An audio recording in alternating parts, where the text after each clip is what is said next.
Took my last round of supplements today, so I'm about to restock it, so let's go through everything I take. The first thing is going to be a multivitamin. Obviously I go with Ecovision because I'm lucky enough to work with them, but I work with them because they dose everything so well.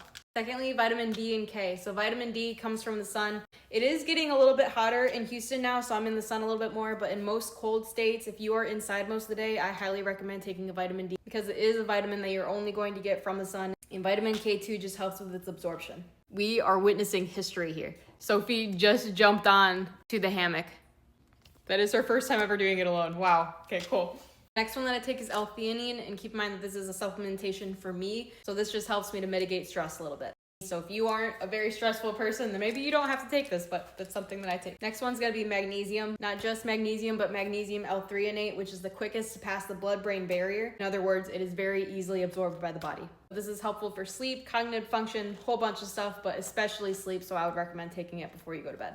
And that is it for what I'm taking right now at this point in my life. But while I was in prep, I'm gonna go through a couple other supplements that I took just to keep stress low.